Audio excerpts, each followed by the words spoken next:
They'll run it now out of the gun. And he's taken down at the 43, but not before picking up the first. They get 14 on that one. Good for a Houston first down.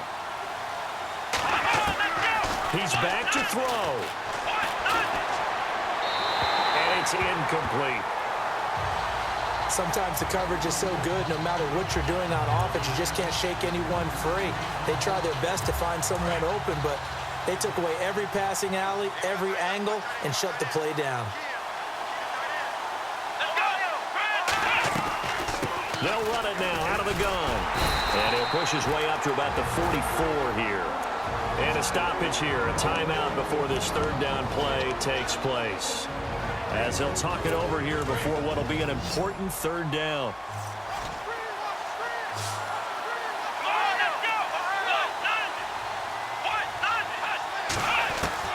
They'll look to throw. And out of bounds on the other side of midfield across the 45. That's good for a Texan first down, a 12-yard pickup. They got exactly what they wanted there. Out route, catch, get out of bounds, stop the clock. And I have to criticize defense here because you know the situation. You want to keep them inbounds and have the clock run. So I'm sitting on the outside portion of the field.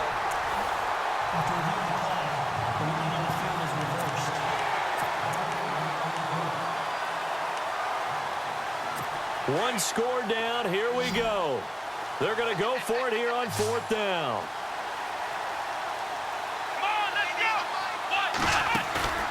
As expected, they're going for it to keep the drive alive. And he's got the completion to Hopkins. And he takes this one down all the way near the 30. It's a gain of 24 that time. And the Texans are going to have a first. He'll look to throw. And he overshot him there. It's out of bounds, incomplete.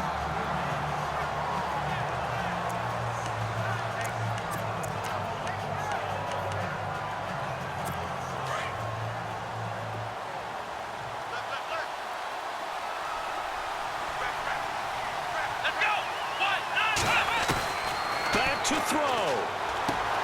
Underneath for Miller. It'll be a pickup of only a yard, and they're going to face a third down.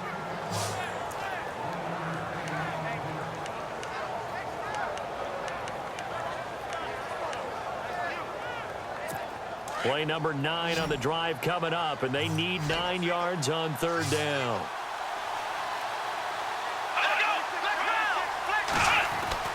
Back to throw. And he's got his favorite target yet again. It's complete. And he takes it down to the 13 and picks up the first. Texans passing game in rhythm right now, picking up another first. Now Watson. And he just throws this one away. Smart decision here this close to the end zone, and it brings up second down. Those throwing windows get a lot tighter near the end zone, don't they? And here's the thing. You already probably have 3 points in your hip pocket. You force a throw here and give up an interception, you come away with nothing. Especially tough in the middle third of the field where he threw that one.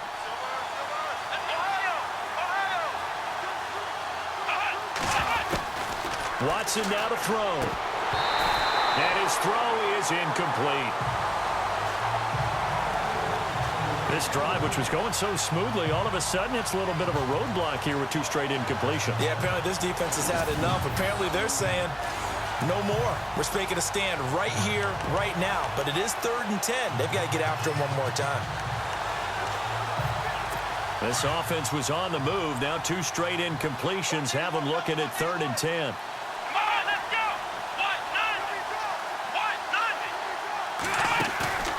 Now Watson.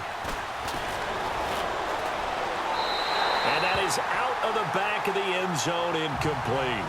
Took their shot at going for the win, didn't get it. Now bring on the field goal unit, tie this thing. It's the right call. I truly believe that. But if I'm on defense, I'm also staying a little loose here in case they want to be really aggressive and fake it.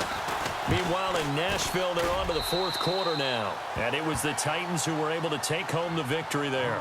Marcus Mariota, good game throwing the ball, over 300 passing yards. So now then, it's a big kick there to get this game back to even. Now the worry is, did you leave too much time on the clock? Because another field goal could still do you in. Brandon, we're going to see right here. I would expect that after the kickoff, this offense is going to come out throwing. So those first few plays are going to be the key. Here's the Chicago offense coming back out onto the field. They've got work to do, but they do still have a bit of time here.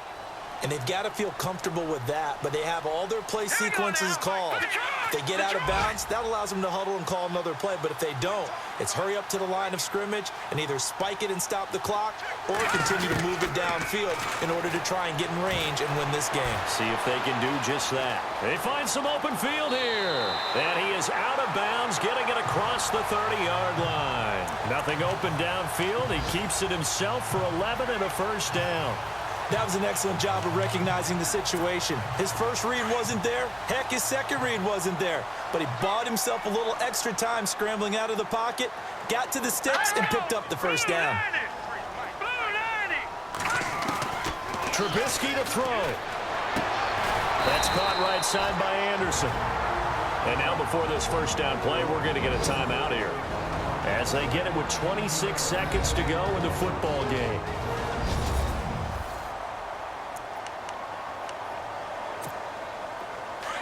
And on the outside, they're playing press coverage. All right, here we go. Green 39. Green 39.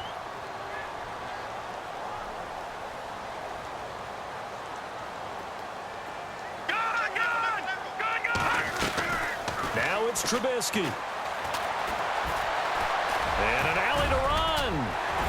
And taking it across midfield and inside the 45. And now we won't see a play on first down. We're going to get a timeout instead, as the clock will stop with 18 seconds remaining.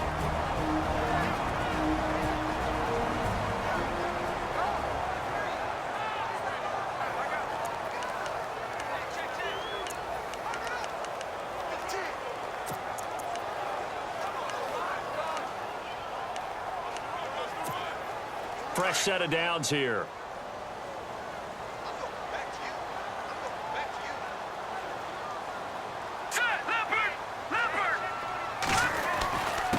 The give to the fullback on the dive. Looking for a seam, but finding none. He'll get back to the line of scrimmage, and that's it.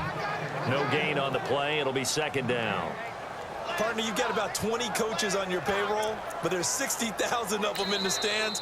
I don't think any of them like that play. And the later we go, it's starting to sound like 100,000 in here.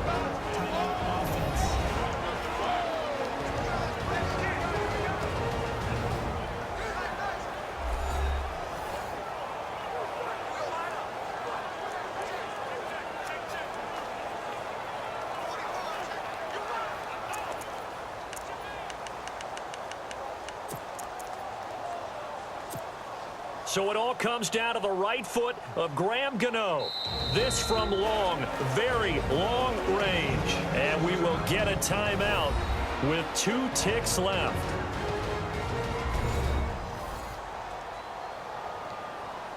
So a defensive timeout, chance to regather, regroup, and get set as we resume action.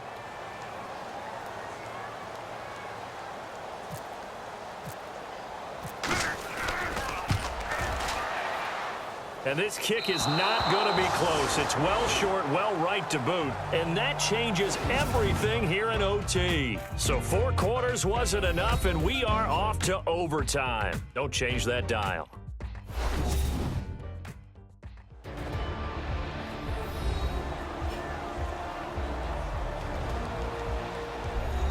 So a little teaching moment here. Overtime rules. Remind us how this goes, partner. Okay, so in the past, we had sudden death. First team to score wins, but no longer.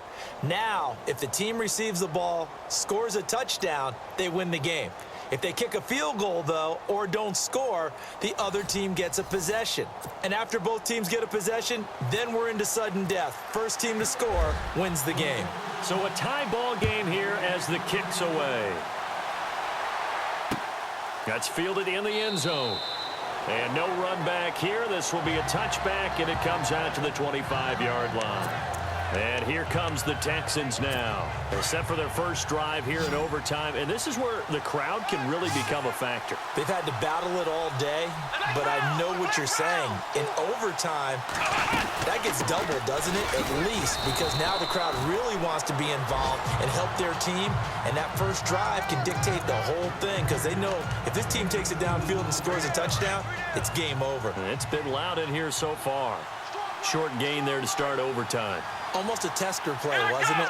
Wanted to see if the guys on defense were going to fit the gaps the correct way because we're in overtime. So it's not just physical tiredness out there, right? Mentally, are you still doing what you're supposed to do? And they were up to the task on that play. And certainly fatigue on both sides of the football. I don't want to overhype it, but this is a big early season game, especially an overtime win. That can give you a big boost going forward in the season. It certainly can, and I don't think you're overhyping it because cliches go out the window when you start to play overtime. And you're right, the winner of this game now, that's an extra boost moving forward, and it actually is an extra hurt for the team that loses because normally you shake it off, but in this situation, it lingers a little bit longer. Charles, you get into these overtime situations, that's not a bad guy to dial into. Well, when you have to have plays, especially in a spot as you just described, we're in OT, you've got to go to the guys you can trust and you know are going to make the plays. Well, they say, it's not the X's and the O's, it's the Jimmies and the Joes. And there's a run to be happy with. Good, solid yardage. He'll take that anytime you hand the ball to a back.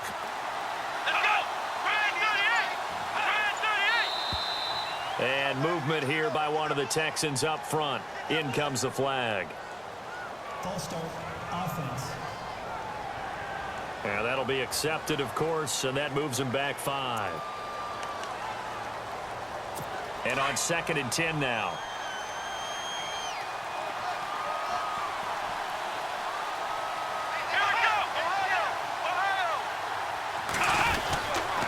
They'll run it again with Miller. And he's going to be stopped up at about the 47-yard line. Call it about a gain of 3, and they'll be looking at a 3rd and 7 coming up. Well, so many times we look at a short run and we praise the offense for trying to set the tempo and establish things, but the defensive guys, hey, they just won the battle there. It wasn't a big run given up. They don't always have to absorb the body blows. Sometimes they dish them out themselves. Now it's Watson. Oh, and it's intercepted. Picked off here, the 32.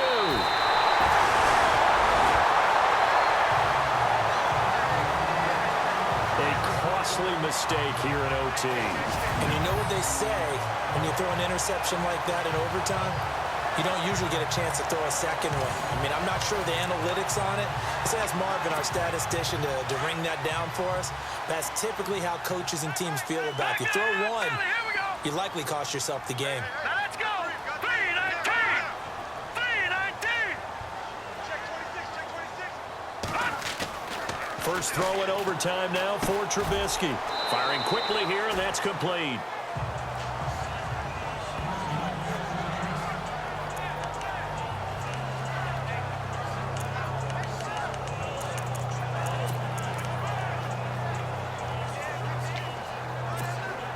Completed pass play. Now let's see if they go back to the air or to the ground. Now let's go. Green 39. Green 39. Now Trubisky to throw on 2nd. Now they go screen. It's complete. And that play will go nowhere. Losing yardage back near midfield at the 49. Call it a loss of 2 on the play. And it'll be 3rd and 10 now. Time to give a little credit here. That was an excellent read by the guys on the defensive side of the ball. Oh, you're crediting your defense. Got to credit them on that one because they tried to fool them, right? Tried to trick them. Ran a screen, and they went to it and smothered it for a loss of yardage. Green 39. They'll need to get the play off quickly. Trubisky will throw. He's going to flip one out here to his running back. And I think the ball's out, but this will fortunately wind up out of bounds. I don't know about you, but I could hear and feel the sigh of relief all the way up here in our booth. That was palpable. The sideline, the friend there. No doubt about it. Ball goes over the sideline, able to retain possession, no turnover. I know his coaches are screaming, just hang on to the ball, man. So the field goal unit is on the field as this is a big spot right here. So this will be spotted on the midfield logo. It's a 58-yard attempt. And